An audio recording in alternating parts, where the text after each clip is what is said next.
Hello everyone, welcome back to my channel. My name is Brittany, this is the Brittany Reacts Show, and on this show we talk all things movie news.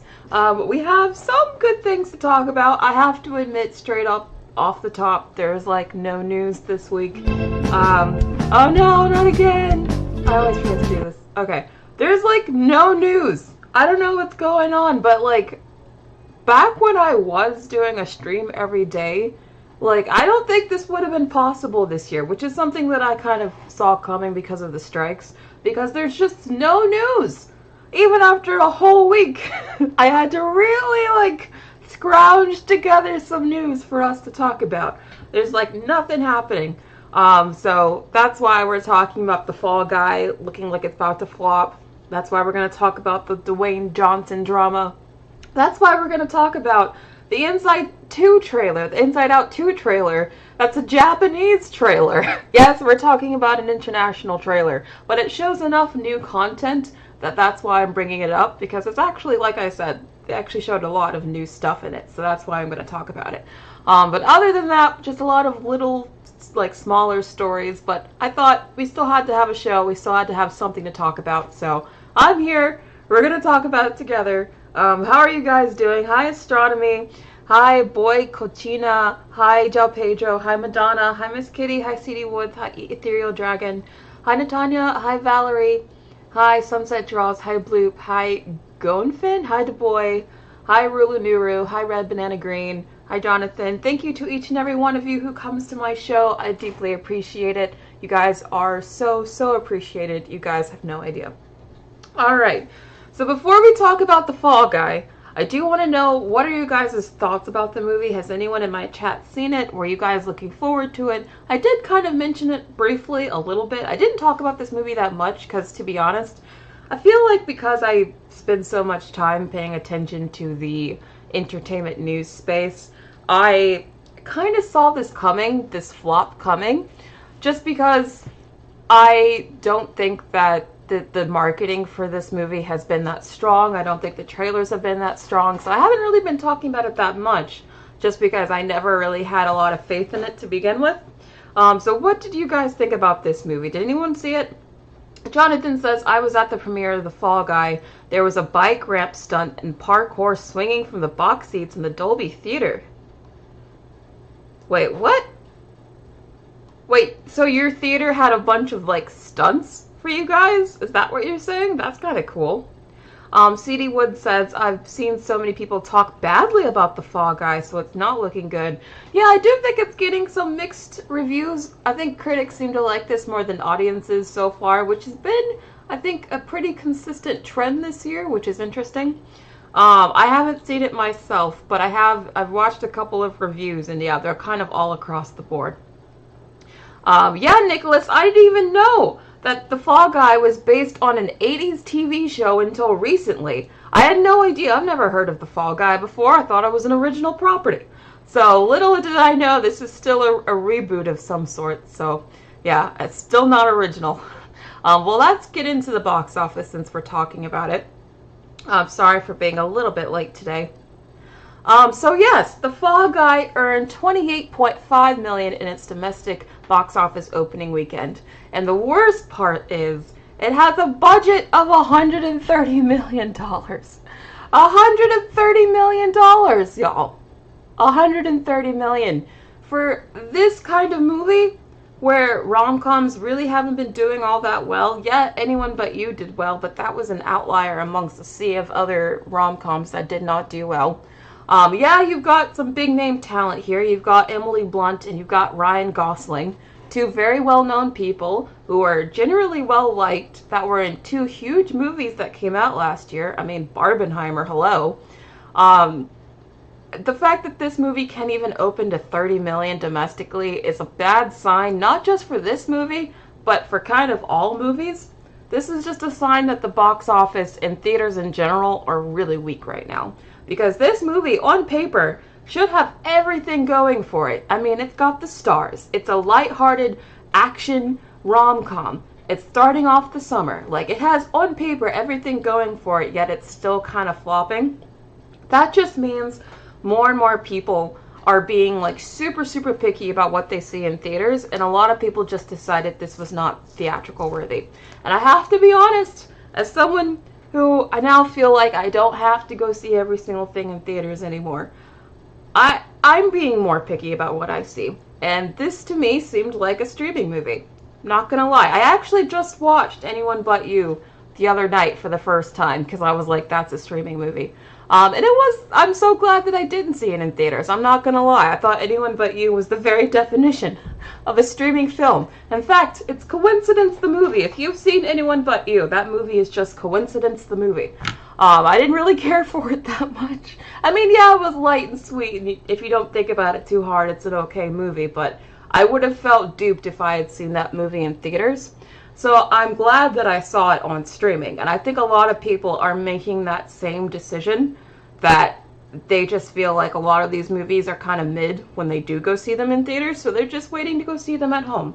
And it seems like this movie is really no different with the mixed reception I'm hearing from it so far, so yeah, I guess a lot of people just decided this was another streaming movie, which is really bad for Hollywood.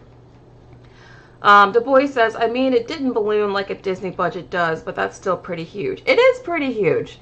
For this kind of movie, that is a huge box office budget.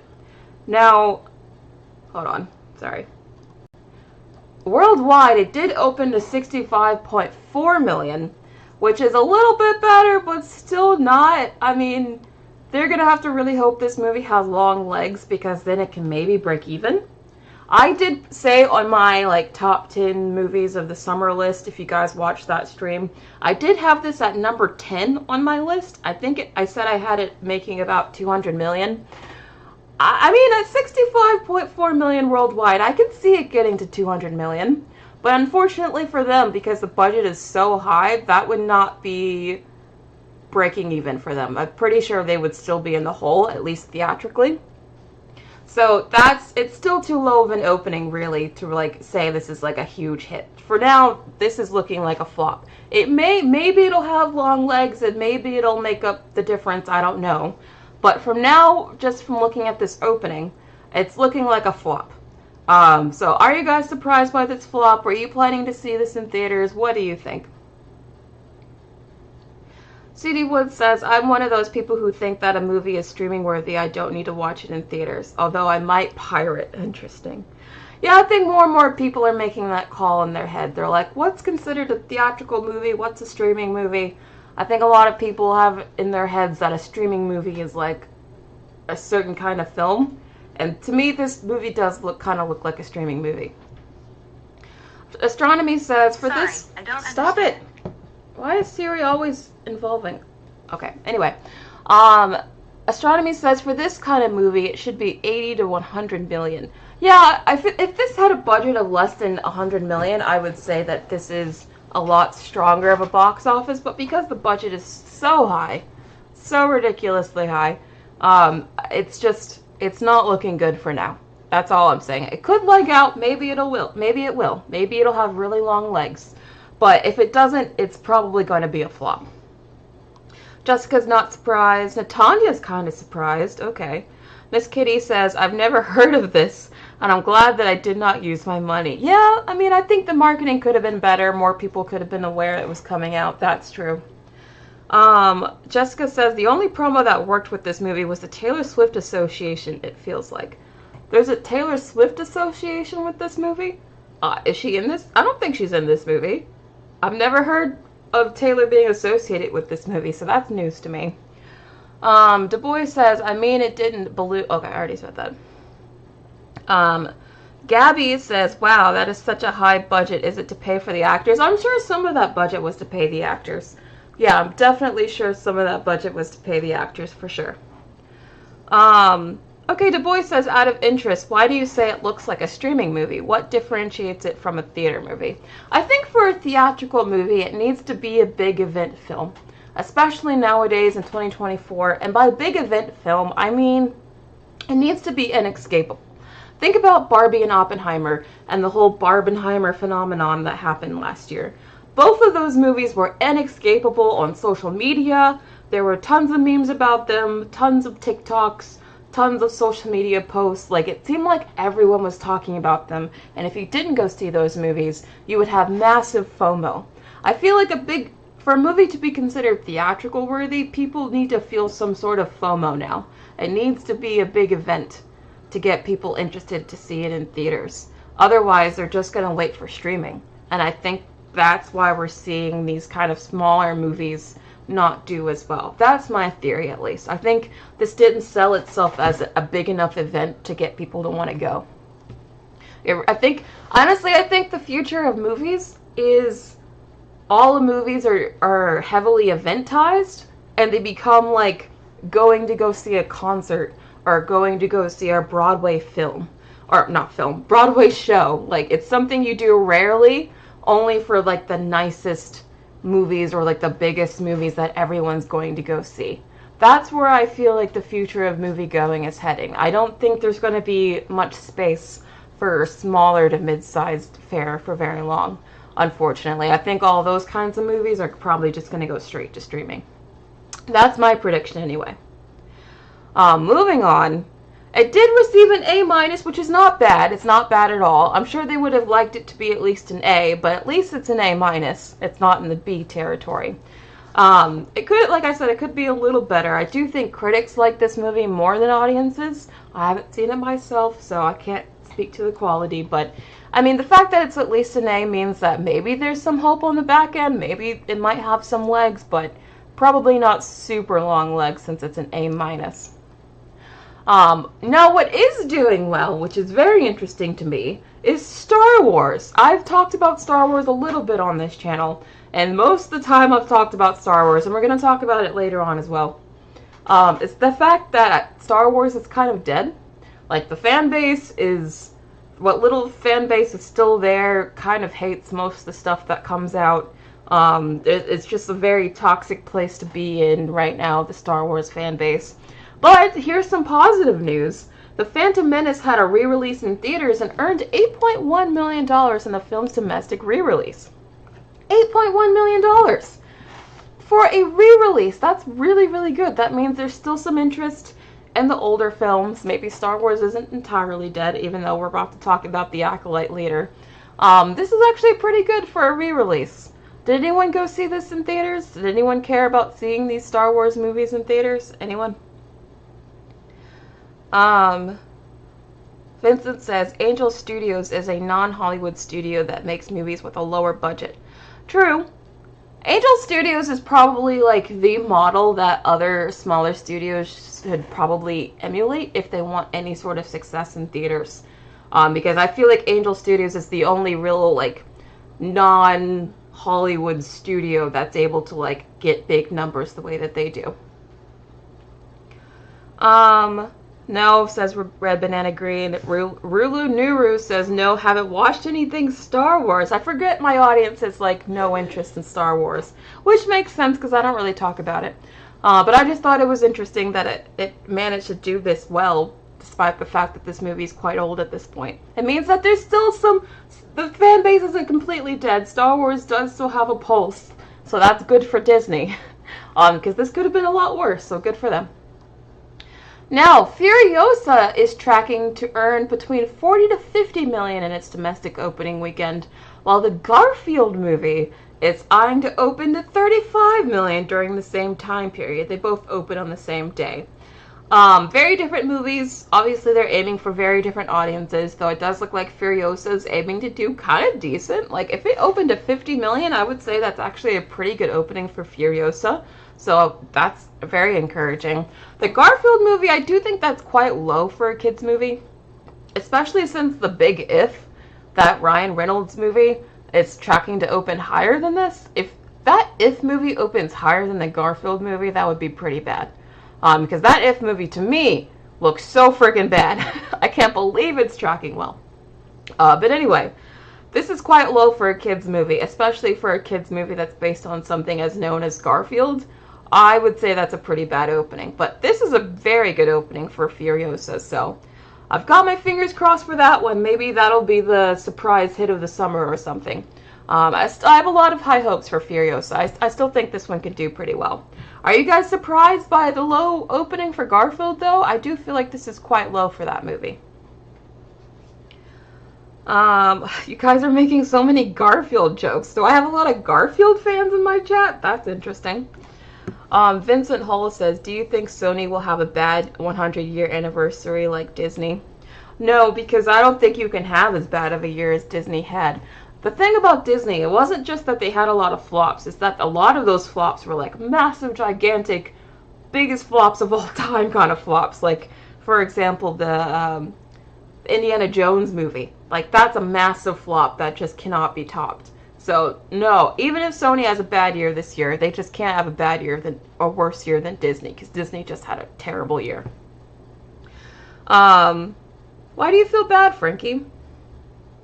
Nature Rosa says, love the character, the movie looks kind of meh. Yeah, I think the movie looks very safe and generic, but I mean, it is for little kids, so maybe the kids will go see it. Or, honestly, I think the property's so old, this might be something that parents recognize more than kids. I can see that as well. Maybe that's why Garfield isn't doing so hot so far. Like, I don't have any kids, but does anyone who knows kids or has kids, do they know Garfield? Because I feel like Garfield was old even when I was a kid. So I don't know. That maybe it's just not a property kids today resonate with. Primal Plasma says, I am not a Garfield fan, so I can understand why the profit projection for the movie is lower than normal. Also, Garfield is old. That's exactly what I'm saying. I mean, they're from freaking newspaper comic strips, right? Who reads the newspaper? In fact, I remember being in the, I was really young. I forgot how old I was, but I was super young. And I was with my grandfather in the kitchen, and he was having me read the newspaper, because he was like, you should practice reading the newspaper, because it's going to be useful. Because, you know, his whole life, he was reading the newspaper. He couldn't see that, like, my generation would not need to. But I remember being a little kid, being made to read the newspaper by my grandfather, and just reading the little, like, Garfield comics, because that's all I cared about was just the comics. So that's my exposure to Garfield. Reading about it in a newspaper that I really didn't want to read. Ja Pedro says, I think kids recognize Garfield but don't know him enough to like him. Yeah, that's what I'm thinking. That's what I'm thinking. Du Bois says, I watched the Garfield show as a kid, but I never really went back to watch it or anything. I had one comic compilation, and that's about my whole experience. Yeah, I don't think Garfield's really that recognizable of an IP, no matter your age at this point. I think it's another one of those properties that probably needs to be put to rest for now. Oh, that's so great, Nature Rosa. That's a nice story. Your boy Danny says, I saw Garfield for the first time in 2019 or 2019 when I was 10. I saw the Thanksgiving special and Christmas special. Then I saw the awful-looking 3D show on Netflix, and I look back on them so fondly. Well, I'm glad you have a nice, fond experience with that. Oh, Crystal, you read the newspaper? Oh, I'm so sorry. I'm not coming for anyone who reads the newspaper. I just thought it was really cute. My grandpa was preparing me for an adult life by reading the newspaper. I just find that memory personally to be very cute. But anyway, moving on from this. Okay, also, we have some good news, so it's not all bad news right now in Hollywood, but Deadline recently released an article talking about some of the most profitable movies of last year. So Spider-Man Across the Spider-Verse made $328 million in profit. Profit, not revenue, profit. That means they got to take home that much money, which is insane, and that's incredible. I'm so happy that these movies are super successful and that we keep having more of them. Very, very happy for this film. Also, the TMNT movie, which I didn't even care for that much, but I know a lot of you guys liked it. Apparently that was also one of the most profitable blockbusters of last year. It made $204.5 million. So, good for that movie. That's why you're getting a sequel. That's why you're probably going to keep getting sequels to this franchise, because there's enough fans out there to keep this franchise alive. So I'm happy for TMNT fans. Good for you. Now, let's talk about some not so good stuff. So The Rock. The Rock has been in the news lately for a lot of not so great reasons. Basically, he's being painted as a diva and as someone who has a massive ego. Now, I have a video. It's actually probably one of the first, like, full-length videos that I ever made on this channel. I forgot what I titled it. It was about why I blame The Rock for the fall of the DCEU. And basically in that video, I talked about how The Rock's ego got in the way of Black Adam, and how that it messed up how they wanted to end the DCEU, and like all the behind-the-scenes drama that happened with Black Adam and that whole movie. Basically, I think ever since that movie and the failure of Black Adam, The Rock has consistently shown himself to be a massive, how do I put this nicely? Egomaniacal? Can I say that? I think he has a massive ego. I think he is a diva, and I think we're going to get more stories about this in the press as the time goes on, because it seems like he's also made a lot of enemies in the industry, and they all are wanting to come after him now because they smell blood in the water. But let's talk about it. So, Red One, which is a Christmas movie that's supposed to come out this year, and it's not only is it a Christmas movie, but it's such a big deal to Netflix that they want this movie to like spawn a whole franchise for them, basically. But the budget is well over $250 million, which is more than they wanted the budget to be. And apparently the reason the budget got so high is because The Rock consistently showed up as much as 8 hours late to the set of the movie, forcing the crew to shoot around him on some days. Now, that is a big no-no. If The Rock was any other person that didn't have the cachet that The Rock has, and if they consistently showed up 7 to 8 hours late to set, they would have been fired and possibly blacklisted from Hollywood, because that's super unprofessional behavior. The only reason he can get away with this is because of who he is.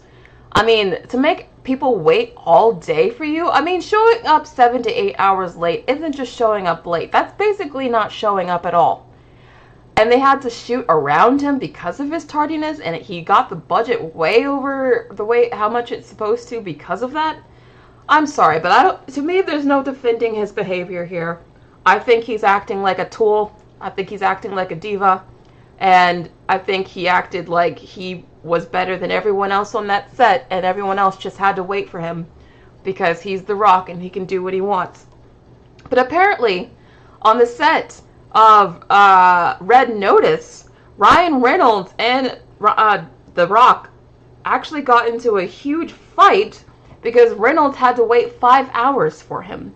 So this behavior apparently is very consistent. It's not just Red One, but also Red Notice. Very different movies, similar names, I know, but they're different movies. I've seen Red Notice. I thought it was the most generic spy movie you could possibly make. Like if ChatGPT made a spy movie, that would be Red Notice.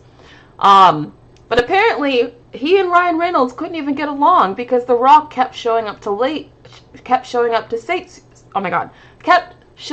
set super late.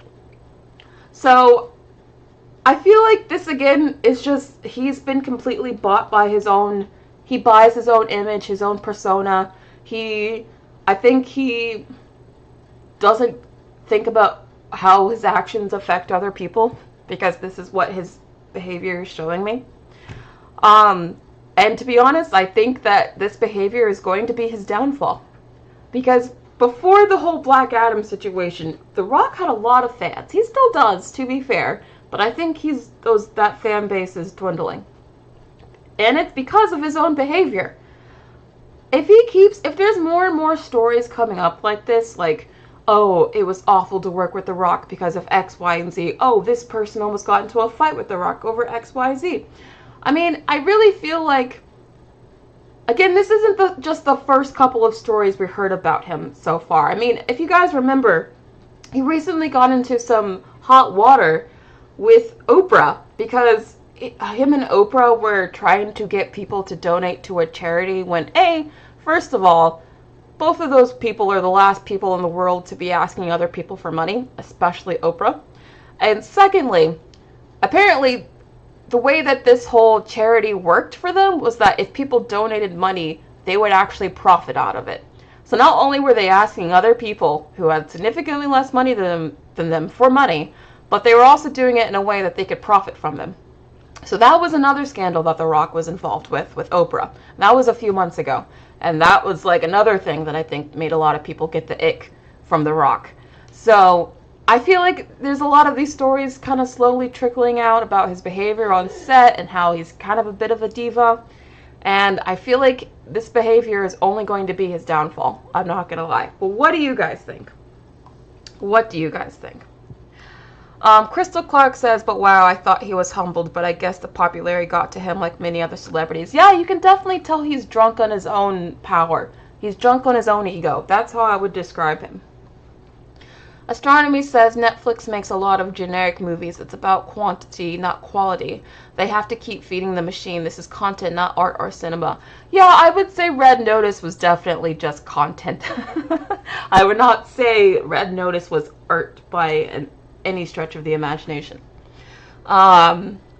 Yeah, exactly, Prototype. He bought the whole jerk with the heart of gold. He always plays that, right? In all of his movies, the jerk with the heart of gold.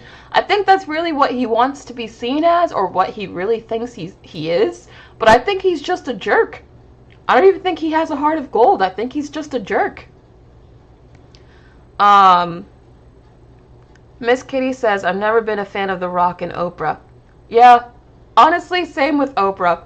She has so many, she defends Weinstein and all sorts of people. I don't care for Oprah either. Du Bois says, I mean, I guess the names carry value to attract more donations, but I see what you mean. They could have easily matched donations or something like that. Oh, they didn't. Apparently they only donated, some tiny amount, too, so that only added salt to injury. Frankie Wants a Snack says, I didn't know that the charity thing could allow them to profit. Thanks for bringing it to light. Yes. I'm glad I could tell you about that. Dwayne, okay, the Blue Gecko Nerd says, Ryan and Dwayne are mates, if I'm not mistaken. I think they want people to think that they're mates, but based on what we're hearing now, I don't think that they actually are, no. But anyway, I'm very curious to see what happens to The Rock's career from now. I don't know if people are going to just not be fans of him anymore, or they're not going to care. Are we going to keep getting stories like this? I think we will, because honestly it sounds like he's pissed off enough people in the industry that they're all coming after him now. And if that's true, he brought that on himself, so I don't really have pity for him. But anyway, let's just see.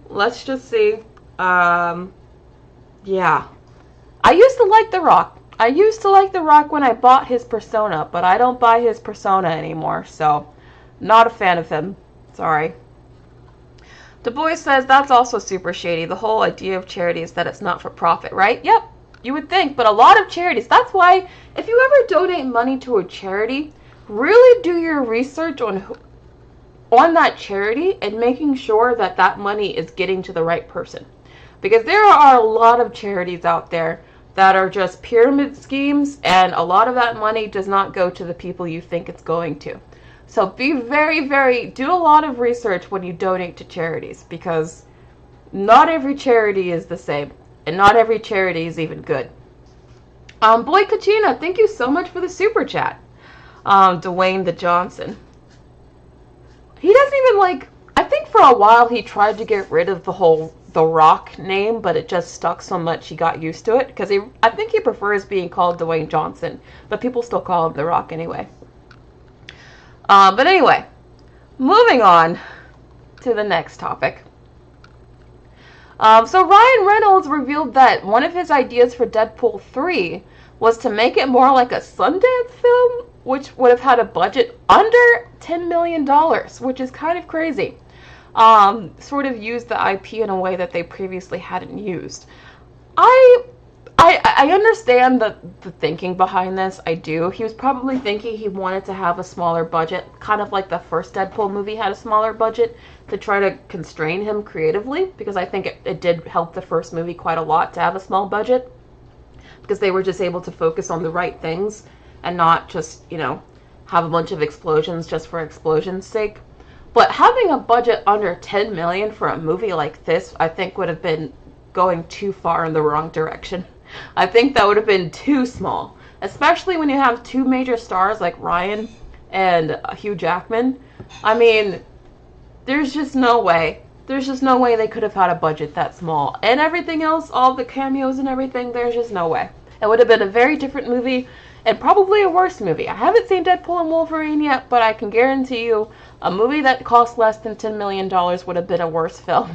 I think this would... I understand wanting to go with a smaller budget. I do. But that is just too small. Like, way too small in the other direction. What do you guys think about this? Would you have wanted a sort of Sundance version of Deadpool, where it was more like an indie film? I don't think this ever would have worked out, like, at all. 50 million? Maybe. I would say 50 million would be the lowest. Honestly, I think he should have done what... he probably should have gotten the same budget that he had for the first Deadpool, which I believe was about 60 million-ish. I could be wrong, but I believe it was about 60 million. That's, okay, that's still a small budget, but that is at least workable. 10 million is too low, way too low. Vincent Hull, not for a big blockbuster like this. 10 million is way too low for a movie like this. Primoplasma says, how would that have worked? It would be like Monkey Man. Exactly. It would have been an entirely different film. I don't think this ever would have worked. I'm glad he decided not to go with this route because, yeah, not a good idea in my opinion. Astronomy says, I don't think they would have been able to tell the story properly. It would be low budget, but between 50 to 100 million. Yes. Yes, exactly. Between 50 to 100 million is probably where I would have... Probably where I would have given the budget for this kind of movie. Not more, not less, but like exactly that range. Oh, that's fine, Nature Rosa. Oh, Crystal Clark says, what is a Sundance film? I'm glad you asked. So Sundance is a very popular festival that a lot of like really small studios take their indie films to go get distributors. So it's by calling it a Sundance film, he's basically trying to say he wanted Deadpool to be a small indie movie, or at least have the feel of a small indie movie, because that's the only kind of film that would go to a Sundance, because all the films that go to Sundance are like small indie movies that are trying to get distributors so that they can be seen on theaters. That's what he means by that. Basically like a small indie film. Anyway, moving on. So, oh no! You guys are seeing behind the scenes. So, like I said, we were going to talk about Star Wars again, because they have a new trailer for The Acolyte that just came out. Now, The Acolyte is a new story. It's not based on any of the old Star Wars characters. The plot follows a Jedi Master called Soul as he investigates a series of murders and including one involving a Jedi and a former Padawan who has become a dangerous warrior. The two reunite and work together to solve the crimes, but are unaware of a more sinister plan to stop them. So it sounds like a sort of murder mystery series, like they're trying to figure out who murdered these people, I guess. I'm not sure. Maybe they want this to have the vibes of Andor, because when I watched the trailer, it did have some Andor vibes. If you've watched Andor, then you know what I'm talking about then. If you don't watch Andor, if you don't watch Star Wars, just hang with me for like 1 minute. We'll move on soon, I promise. But I thought the trailer was kind of okay. Like I said, it has some serious vibes, kind of reminds me of Andor a bit. I like that there's a lot of real sets that they're in, so visually I think it looks good. It looks better than the Obi-Wan show, that's for sure. I just don't know if this has anything interesting in it for someone who does not already watch Star Wars. Because this looks to me so deep in lore, so deep in like the mythology of Star Wars, that I feel like any Star Wars casual is just not going to be that interested. What do you guys think? Did you see this trailer? Do you care about this show at all? Do you think it'll be a hit? I think it looks kind of dry. Not gonna lie, the trailer was just kind of like, okay, that's fine. It didn't really grab me. Well, what do you guys think? Do you think The Acolyte will be a hit? Are you like, what the heck is The Acolyte? What are your thoughts? Okay, Vincent says, no one cares about this upcoming series. For this trailer, there's more dislikes than likes. It's worse than Mufasa. Oh, really? I mean, I'm not surprised by that. Like I said, the current state of the Star Wars fan base is so fractured, so toxic, that I'm not surprised at all that it has more downvotes than upvotes. I think a lot of Star Wars fans are just very upset with what Disney's doing to their favorite property, and they're just voicing their discontent no matter how they can. Okay, never interested in Star Wars, not interested. Hyacinth says, the premise sounds like it could work anywhere. Why does it have to be Star Wars related? I have no idea. Honestly, they're just making up stuff to exist in the Star Wars world at this point, because you're absolutely right. This doesn't even sound like it has anything to really do with Star Wars. It's just a random story that happens to take place in the Star Wars universe. I really feel like they're running out of ideas with Star Wars, and if there's any property that needs a reboot, it's Star Wars, in my opinion. Okay, True to Viper says Star Wars is a dead brand. Okay. The Blue Gecko Nerd says, who cares? Yeah, you guys are not Star Wars fans. That is very clear. But anyway, speaking of more Star Wars, there's another Star Wars show coming out later this year called Star Wars The Skeleton Crew. It's been described as Stranger Things, but in space. I don't know what that is going to look like, but I know Disney Plus really wants to have their own Stranger Things, and they're hoping it's going to be this Star Wars show starring Jude Law. I don't know. We haven't really seen much from it. Maybe it'll look good, but this is another one of those random Star Wars shows where I'm just like, who is the audience for this? I get it's supposed to be Star Wars fans, but is this what Star Wars fans like about Star Wars? I don't think so. I really feel like they're just completely lost on what to do with this property, and they're just throwing whatever they can at the wall and hope it sticks. That's what I feel like they're doing with Star Wars at this point, and it's just kind of consistently like eroding away the quality of the brand, the perception of the brand. Because I feel like all of these releases just don't need to be released, to be honest. I feel like they do nothing but hurt the brand of Star Wars. But what do you guys think? Anyone interested in the Skeleton Key? Have you even heard of the Skeleton Key? Red Banana Green says, make it stop. I'm so sorry. And Prototype says, how would that work? I have no idea. Everything that I see described about this show is just, it's Stranger Things, but in space. I have no idea what that means, but that's how they're describing it. Ruler Neuro says nobody cares about Star Wars. Anyway, another Star Wars news. Yeah, I know, that's exactly what I just did. You guys are so funny. You guys are just like, why? What is this? I don't care. Okay, I get it. Let's move on. Now, there's a Maze Runner reboot in the works. What? Question mark? I'm so confused because I thought the whole dystopian YA genre died like several years ago with the Divergent series. So why are we getting more Maze Runner movies? This is a very confusing one for me. And apparently Wes Ball, who directed the last Maze Runner series, is going to be back, but as a producer. Interesting. Also, the Maze Runner reboot will not be a redo of the story, nor is it a direct sequel to the original trilogy. The hope is to make a sort of continuation of the story, yet also return to the elements that made the first film connect with its audience. That sounds like a bunch of marketing mumbo-jumbo to me. So they want to continue, but not. They want it to be like the original, but not exactly the same. Do they really know what they want to do with this? I don't know. I just think it's very odd, because okay, first of all, these movies came out so long ago that I feel like no one talks about them now. Like, these movies have zero cultural impact at all. Like, I feel like the first one was kind of a big deal because that was like, that one was released at the height of the whole dystopian YA genre trend. But all of the sequels since then didn't do nearly as well as the first. And I feel like that genre is so dead that there's no way they can revive it.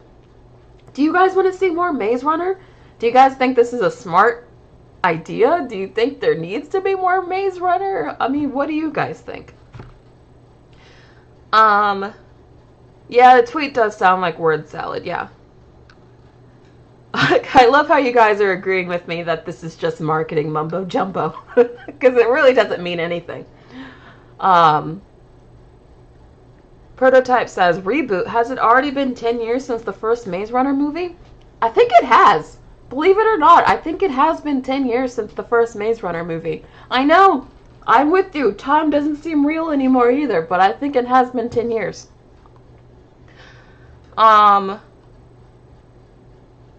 Prototype says, I do like Dylan O'Brien, but they would bring, will they bring him back? I'm not sure if they're bringing him back since they said it's not a direct sequel to the original trilogy.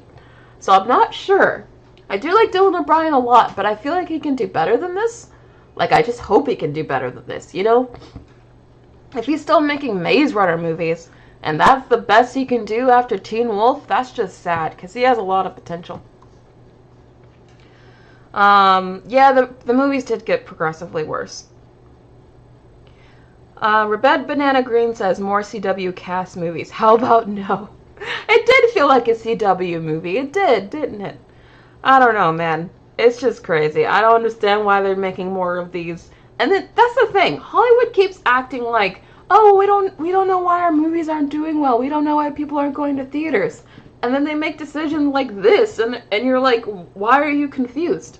No one wants to see another Maze Runner movie. I mean, when they make this movie and it inevitably flops, they're going to be like, oh, what's happening? Theaters are over. And it's like, no, we just didn't want to see this movie. I mean, honestly, a lot of the problems Hollywood is having right now, they brought on themselves. Hi, your boy Danny. Reboots are getting crazy. Now, Francis Ford Coppola is making a new movie called Megalopolis. Now, let me give you some background behind this movie because it's had quite a trip. So this is supposed to be Francis Ford Coppola's last movie. This is apparently a passion project for him that he just felt like he had to make.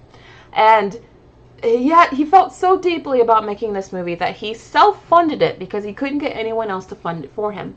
And now that he's made this movie, he's having a hard time finding anyone who wants to distribute it because apparently it's unmarketable. So he was able to find one French distributor, and they're finally starting to market this movie, this big mystery movie that everyone's trying to figure out what could be so awful about it that no one wants it. And it's a very weird teaser because it opens on, what's his face from Star Wars?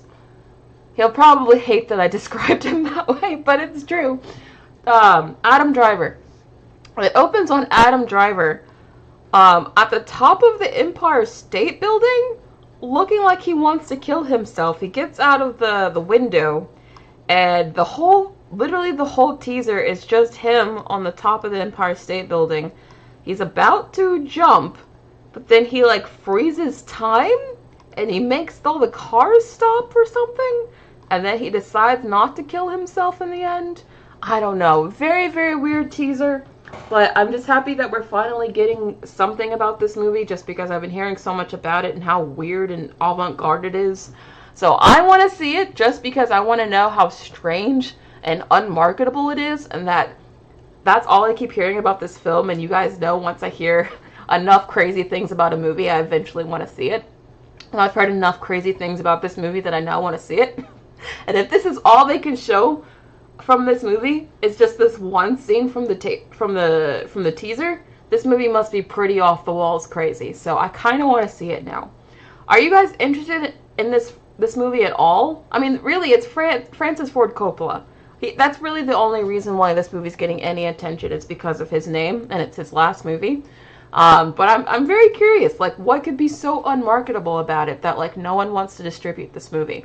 I'm very, very curious. Oh, I have a super chat from Angel Barrera. Thank you so much. Could be better because the first trilogy was bad at answering their own questions and being faithful to the books. Oh, you're talking about the Maze Runner series? I mean, maybe the new movies could be better. We have no idea. I just think it's a bit too late and not wanted. So I just don't have a lot of faith that it'll actually be a hit. So that's just my opinion, though. You can be excited for it. That's totally cool. But yeah, I just personally am not interested in that movie at all. But anyway, anyone interested in seeing Megalopolis? Okay, Promoplasma, you'll see it. Interesting. Prototype says, did we not have enough strangeness after Poor Things? Apparently it's even more avant-garde than Poor Things. So that's why I kind of want to see it, just because, like, how weird is this movie? Okay, someone's intrigued. It seems like some of you are actually interested, so that's good. Marla the Big Taurus says he's testing out if he can stop the time. I don't think he's trying to kill himself. You don't think he's trying to kill himself? I don't know, because it definitely looks like he was leaning over. I don't know. That's why I want to see the movie, because I'm curious. I'm very curious about, does he have powers? Is that what this is about? Is this like a pseudo-superhero movie? I have no idea, but I'm curious. Hi, Daniil. Hyacinth is also curious. Okay, I see. It seems like this teaser has enough people curious that they might see it. So maybe it did its job. Maybe it did its job. Okay, Latina Slant is also very interested. That's cool. Moving on. So we have a new trailer for The Boys Season 4. You guys know I love The Boys. I know not a lot of you like it, so we're not going to spend too much time on this. But I love The Boys. This is one of my favorite shows currently airing. I love that it constantly surprises me and I never know where it's going. I think Homelander is one of the most interesting characters on television currently. Everything that Anthony Starr does, I'm just like, oh yes, art. The fact that he doesn't have an Emmy yet for this role is just criminal. He deserves an Emmy for this role for sure. It does look like it takes place this season during election season, which is very, appropriate because it's an election season this year.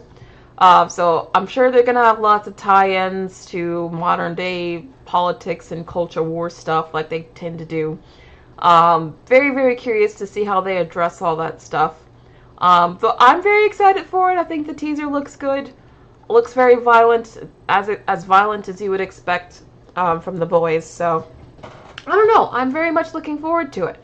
What do you guys think? Are you looking forward to the next season of The Boys? Do you watch this show? Yes or no? Susanna says, Brittany, what is your opinion on this show? Because I never watched it. It's a very good show. Do not watch this show if you are squeamish about gore, because it's very gory.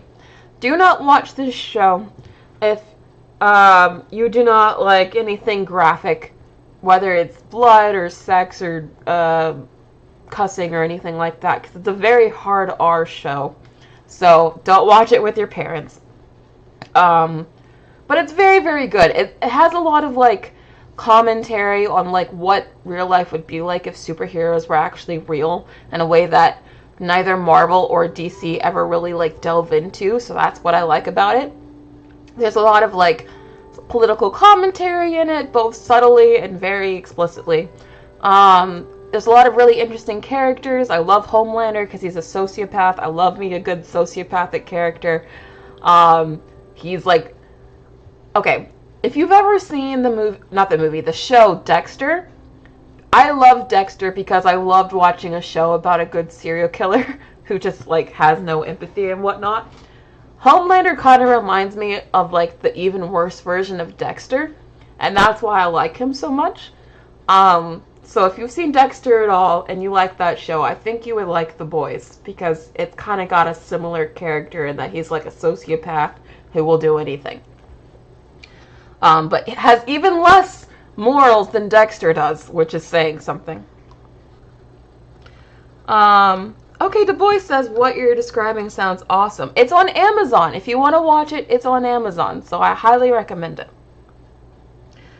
Yeah, Susanna, if you can't do gore, that's why I'm letting you guys know up front. It's not for you, because it's a very gory show. But anyway, if you haven't seen it, I recommend it because I really love this show. So, speaking of the boys, Giancarlo Esposito, who was, of course, on that show as well, has been cast in a mysterious MCU project. Now, we don't know what it is, but it does say that he is not in a role many fans have laid out for him, which means he's probably not Professor Charles, because a lot of fans were fan casting him as Professor Charles, or even Magneto. I think I've seen him fan cast as either. So I think this means he's definitely not going to be Professor X. So rest assured. But I don't know what that means he's going to be. I think he's a very talented actor. He's very good at being a villain, so maybe he's going to play a villain. I don't know. But I like that he's in the MCU because I like him as an actor, and the MCU can use more talent. So yeah, this is a pretty good thing for me. What do you guys think? And who would you want him to play in the MCU? Oh, Caldania. It's a red flag that I love Dexter. Why is it a red flag? I would describe the boys as like the Dexter meets superheroes in a way. I don't know. At least to me. Susanna says, then this show isn't for me. Oh, you already said that. Prototype says, oh no, did Disney already not waste him enough in The Mandalorian? Prototype, you're so savage. I love it. I don't know if they're going to waste him, but yeah, they did waste him in The Mandalorian for sure. He's not going to be in the Mando movie either, because he said he's not going to be. So I guess they're really wasting him in that show then. So I have no idea what they're going to do with him in the MCU. Susanna, you don't care about Marvel anymore? Yeah. Aw, the boy too? Wow. Marvel used to be on top of the world, man. And now I can't even get you guys in my chat to care about, like, simple MCU stories. It's so sad. But anyway, speaking of Kingdom Hearts, I did talk about last week how they just announced that Disney is doing a Kingdom Hearts reboot. But apparently it's going to be a live-action CGI hybrid. Very, very interesting. Live-action CGI hybrid.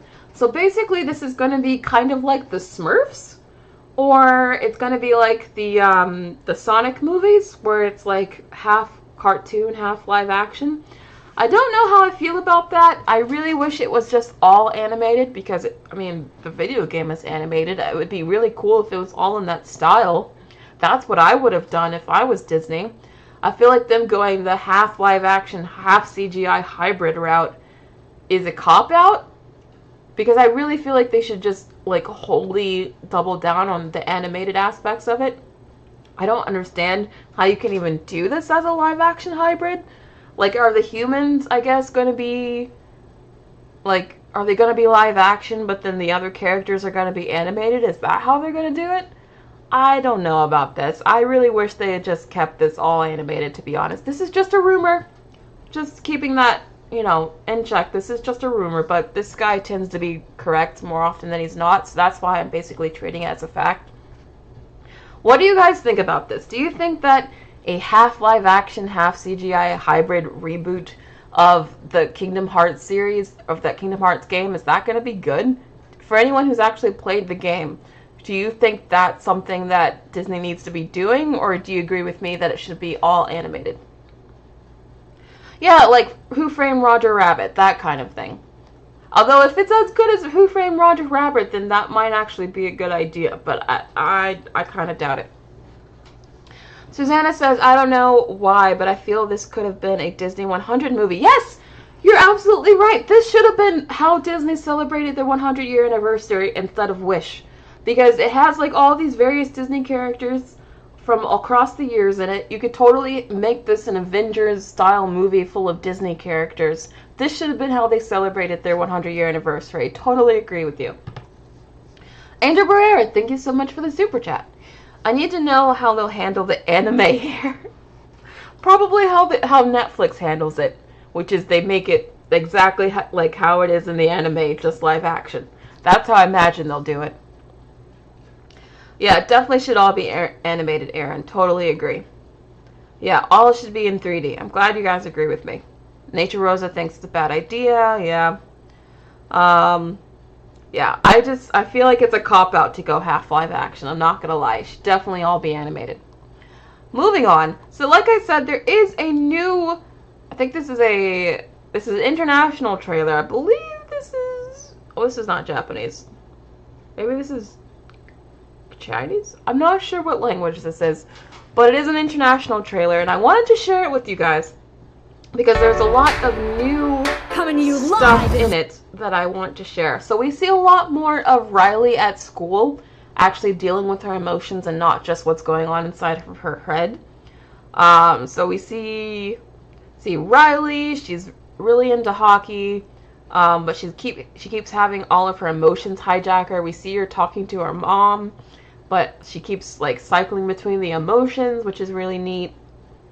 She gets really angry because anger takes over. We see her graduating, so we're definitely going to see a lot of Riley at school, which is nice. And then we meet the new characters, like we have Anxiety, and then they also introduce Onway, which they're describing as boredom in this movie, so that's interesting. I think all the new emotions look really cute, and they sound really cute. That's Onway, the one on the couch that's supposed to be boredom. Although I thought Onway meant, like, the lack of emotion, basically, not boredom. But anyway. Then we have Embarrassment, who I actually think I'm going to like Embarrassment. He seems really cute. Everything he does, just, like, he gets ashamed of. It's so adorable. But anyway. Yeah, lots of stuff of Riley hiking. Also, apparently she's going to bottle her emotions at some point, which one of the things I really loved about the first Inside Out movie is how they personified a lot of human emotions, and like for example in the first movie where they have a train of thought and there's like a literal train of thought. I love little cute stuff like that. It seems like they're continuing that in the second movie by having a literal jar that she can can her emotions in. I just love that kind of stuff. I think it's very clever. I'm glad to see it in here. But yeah, it seems like her entire mental state, like her imagination land, is completely being dismantled and torn apart. And like, man, she is really going through it with puberty because like her entire brain is a mess, it seems. But anyway, I think it looks really good. It looks exciting. I still think Inside Out 2 could be the sneak big hit of the summer, even more than Deadpool 2, or I mean Deadpool 3. So what do you guys think after seeing that? Are you excited for Inside Out 2? What are your thoughts about this trailer? What are your thoughts about the movie in general? Aaron says it's probably an emotion for apathy. Yeah, that's probably what they wanted. It's just, why Onway? They could have chosen so many names, so many emotions, and they chose Onway. I don't know. Still excited for that. Still excited, though. Vincent says, how much money will this cost in your opinion for this movie? How much will it cost, or how much will it make? I believe the budget for this will probably be at least $200 million, because that's how much all these Disney Pixar movies are. How much will it make? I believe I said it would make at least $800 million. I think it could make a lot of money, just because the last one made almost $1 billion. So I think this one could do really well, too. Oh, Caldonia says no more corporate puberty movies. The only other one I can think of... Well, no, there's two. Never mind. Yeah, you're right. This is sort of becoming a trend, now that I think about it. Because you also had that Teenage Kraken movie, which was another sort of puberty movie. And then you had that Red Panda movie, that was another puberty movie. And now this one looks like to be another puberty movie. So yeah, it is kind of a trend. You're right. Madonna's Plastic Face. Thank you so much for the super chat. Who's ready for Inside Out 3? I mean, we know it's coming. As long as 2 does well, then yeah, we're definitely getting a 3rd. I just hope that 2 does well, because I actually think it looks good. This movie will save Pixar? Oh, I hope it does, because I really like Pixar. If this movie flops, y'all, if this movie flops, that would be so bad for Disney and Pixar. I think Disney might actually just finally combine Disney animation with Pixar and just, like, not have Pixar be its own thing anymore, because that's how bad this flopping would be for them. Especially since they've had a lot of misses recently. They really need Inside Out 2 to be a hit for them. Like, they need it to be a hit.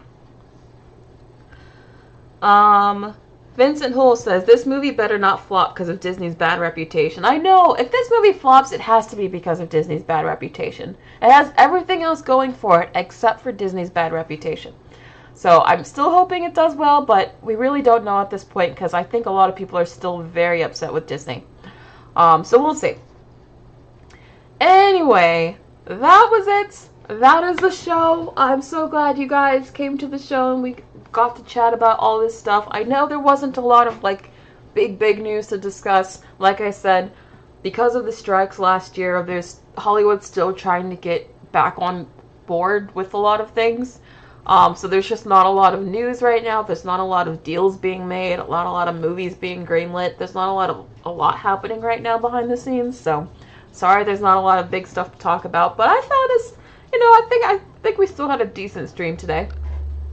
So thank you all for coming to this stream. I do want to let you guys know, I haven't 100% decided on this, so I could change my mind. But I did want to let you guys know that I am sort of considering starting a second channel. Maybe. If I do start a second channel, I will let you guys know so that you guys can follow me on there if you want. But it wouldn't be just about movies or entertainment. It would be about me generally critiquing just culture at large.